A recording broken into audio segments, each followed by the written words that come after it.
Oke, selamat siang. Assalamualaikum warahmatullahi wabarakatuh. Selamat datang kembali Mbak Novi di channel YouTube aku untuk segmen Komunito. Halo. Ya. Ya. Waalaikumsalam warahmatullahi wabarakatuh. Selamat datang kembali juga. Ya. Senang ketemu Desi lagi. Yeay. Mbak Novi, ini bagian dari konsistensi aku membuat konten nih. Jadi aku senang banget Mbak Novi bersedia untuk aku ajak berdiskusi di channel aku. Mbak, kita ngobrol-ngobrol santai aja ya hari ini. Kita mau ngomongin sesuatu yang lagi viral.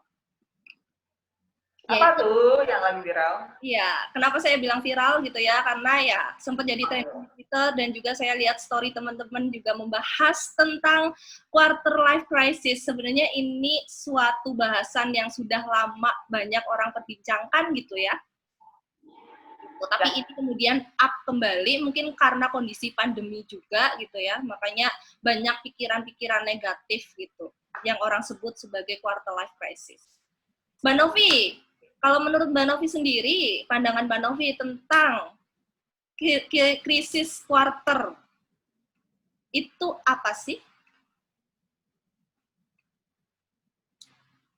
Oke, mungkin dari definisinya dulu ya, kenapa disebut quarter life crisis, yang artinya krisis seperempat kehidupan.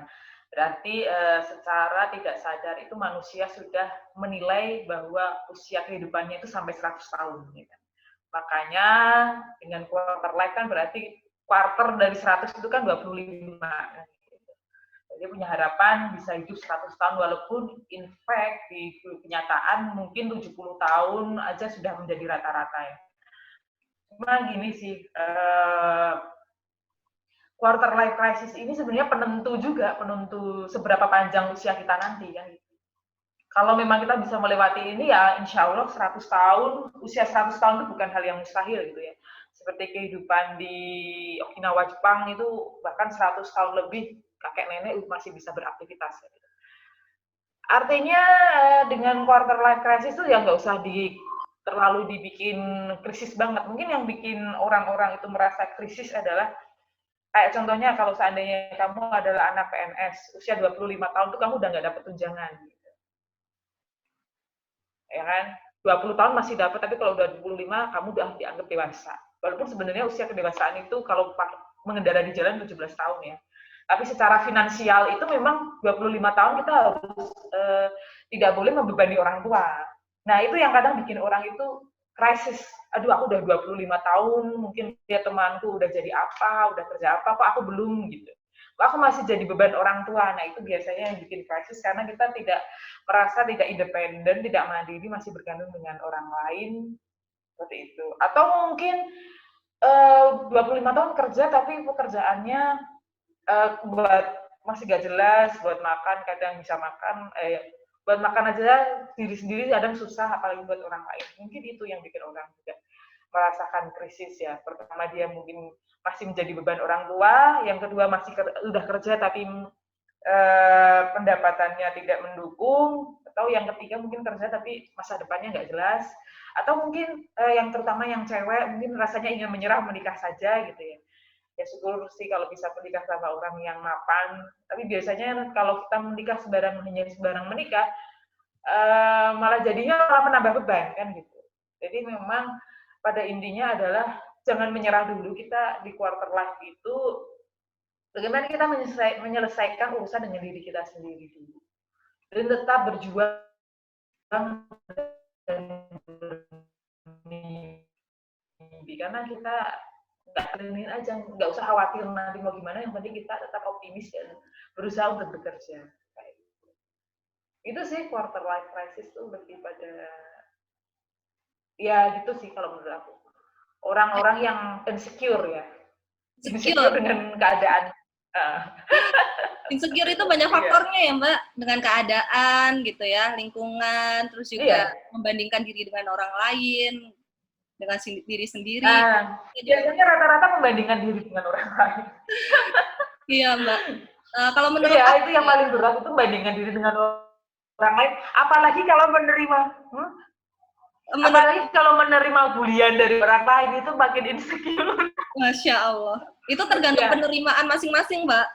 Bulian itu bisa jadi motivasi buat orang yang positive thinking.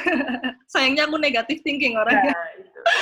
Ya, kalau selain aku positive thinking, tapi rata-rata kadang orang nggak positif ya. Iya. Bahkan salah satu faktor bunuh diri itu kan juga karena bully. Oke, Mbak, benar. Aku setuju banget dengan statementnya Mbak Novi gitu ya. Dan quarter life crisis menurut aku itu hal yang wajar ya, Mbak ya. Walaupun memang banyak yang bilang quarter life crisis itu di jenjang usia 25-an tahun ke atas gitu. Kan ada tuh Mbak konten wacana yang katanya umur 25 tahun harusnya udah punya tabungan 100 juta, harus udah punya rumah, mobil. Itu sih ngarang. Ya 25 tahun, menurut Mbak Novi harusnya gimana nih? Itu kan standar orang beda-beda. Nggak boleh lah. Nggak boleh lah kayak gitu. Karena gini ya, manusia itu lahir di dunia itu kan sudah dengan takdir yang beda-beda dari Allah. Betul. Ya kalau dia standarnya udah bisa gitu ya alhamdulillah, tapi jangan jadikan orang lain standar seperti dia, itu nanti akhirnya dia menghina orang lain dan menjadi sombong. Atau menjadikan standar orang ketika dia tidak bisa mencapai itu, terus menjadikan orang lain standar seperti itu juga. Nanti jadi minder kan seperti itu ya. Karena kan gini ya, kita itu hidup, kita bayangannya hidup itu baik saja, padahal kan tidak seperti itu kayak gini. Kayak gini contohnya kasus seperti temenku dulu ya orangnya, dia udah bekerja keras gitu ya, mungkin quarter life crisisnya dia udah nggak masalah, dia bisa dapat duit, dia bisa punya uang, udah punya berkeluarga kayak gitu.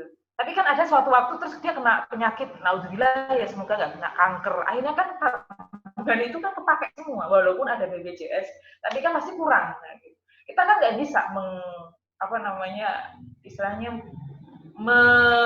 menolak takdir gitu. Ya sudah, ada orang memang kalanya, contohnya itu contoh yang buruk ya, contoh terburuk. Contoh yang bagus nih kayak contohnya orang sukses kayak Mark Zuckerberg yang pendiri Facebook. Dia usia 20-an udah jadi miliarder. Tapi kayak contohnya siapa namanya? Banyaklah mungkin, langsung contohnya aja si Colonel Sanders yang punya KFC, pendiri KFC. Dia baru mulai bisnis setelah dia pensiun di usia 65 tahun, dan itu pun dia sudah ditolak sana sini resepnya, tapi dia mau bangkit gitu. Atau mungkin Keanu Reeves yang hidupnya susah, bahkan sudah ya pokoknya hidupnya susah banget, tapi dia bisa bangkit di usia 30-an atau 40-an kayak gitu. Jadi nggak bisa jadiin standar kita harus punya ini punya itu, karena Allah punya menggariskan takdir itu beda-beda gitu ya. Minimal lah dalam hidup ini tuh sebenarnya sederhana ya. Kalau saya juga mengikuti ceramahnya kayak Gus Baha ya. Ya yang penting kita tuh bisa makan, bisa bertahan hidup sampai besok, itu udah alhamdulillah. Nggak harus punya ini punya itu gitu. Akhirnya ketika kita punya kesehatan, kita masih bisa makan sehari paling nggak ya sehari 2 atau sekali aja, itu udah patut disyukuri gitu kan. Karena kalau kita hanya melihat wah aku belum punya ini, belum punya itu, depresinya di situ. Ya, karena kita nggak tahu, kita bisa aja sebenarnya punya ini, tapi Allah menghendaki lain, harus diambil kayak gitu ya. Jadi ya udahlah. Kalau aku sih terserah aja Allah mau gimana. Karena aku udah berencana kayak gini, ternyata Allah nggak menghendaki ya Allah. Betul. Jadi nih teman-teman ya, buat aku juga sih, starting point orang itu beda-beda ya Mbak ya. Betul. Starting point, ending point juga ya. Contohnya kayak juga beda-beda gitu. Iya. Jangan mematok ada yang 5 tahun itu harus sudah punya apa gitu ya. Pasti setiap orang pasti punya perjuangannya sendiri-sendiri gitu. Ada kalanya dia sukses, bahkan ya sawang sinawang lah ya Mbak. Kita ngelihat orang lain kelihatannya udah mapan gitu. Padahal di sisi lain mungkin dia punya pressure-nya sendiri gitu ya. Misal yang jualan, dia punya pressure harus ditargetkan berapa, kalau nggak laku pasti dia juga akan dapat pressure atau omongan juga.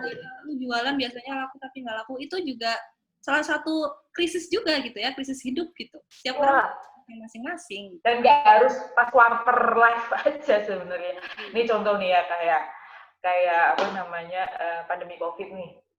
Kan orang itu kalau pengusaha kaya raya punya banyak hotel, apartemen, itu kan wah gitu. Tapi bayangin kalau dia punya banyak hotel, apartemen, punya banyak pegawai, terus pada masa COVID ini nggak ada yang laku karena nggak ada yang nginep. Padahal harus biaya operasional, menggaji karyawan, harus apa namanya biaya operasional listrik, air. Itu juga kadang bisa bikin mau menjual aset nggak ada yang beli ya kan, karena orang saat ini butuhnya cash. Itu juga beban tersendiri loh buat dia. Walaupun seolah kita melihat dia udah di atas, udah punya semuanya, tapi kan yang dibutuhin cash. Nah itu, jadi ya Betul. jangan sampai kita itu tidak mensyukuri hidup kita gitu ya. Melihat orang lain lebih enak, tapi akhirnya tidak bersyukur dengan diri kita. Ya kita bolehlah mengagumi orang lain, melihat orang lain itu enak, tapi tetap ini yang terbaik, apa yang kita sudah direncanakan oleh Tuhan kayak gini ya, kita syukuri, berarti itu yang terbaik buat kita. Itu sih. Walaupun kayaknya aku bisa lebih baik, kayaknya aku seneng deh kayaknya, tapi kan gitu. Ya menerima itu. Ya betul, yang penting kita fokus sama diri sendiri aja ya Mbak ya. Karena judgement masyarakat gitu ya, itu kayak udah mengkonstruksi gitu ya. Kayak ngeliat orang anaknya siapa gitu, kok kamu biasa aja sih, nggak kayak orang tuanya, waduh. Itu sudah menjadi konstruksi yang ya mau nggak mau kita harus menerima gitu ya Mbak ya. Kita nggak bisa nggak bisa membendung apa namanya omongan orang, kita nggak bisa bendung gitu. Yang jelas kita harus fokus dengan diri kita sendiri. Dan yang pasti kalau soal membandingkan ya baiknya kita membandingkan dengan diri kita di masa lalu ya Mbak ya, daripada kita membandingkan diri dengan orang lain. Malah itu jadinya kayak kita melihat orang lain itu sebagai target gitu. Padahal yang bagus adalah melihat orang lain itu sebagai bahan evaluasi. Kalau memang ada hal baik yang kita bisa tiru dari orang lain, kenapa enggak kita adjust ke diri kita? Kita sesuaikan juga dengan kemampuan yang kita miliki gitu loh, agar enggak menjadi pressure, enggak menjadi tekanan, terus mengklaim kita ini mengalami quarter life crisis. Kan ya jangan sampai seperti itulah gitu ya. Karena kita masing-masing punya masalah, kita masing-masing punya kesempatan, kita masing-masing juga punya pressure sendiri-sendiri. Gitu, jangan pernah menyerah buat teman-teman nih yang Mbak ya, yang mungkin sekarang sedang berasa lagi di quarter life crisis, lingkaran setan yang ya semua orang mengalami fase itulah. Betul ya Mbak? Ada tambahan lagi Mbak? Ya, yang penting bisa melihat.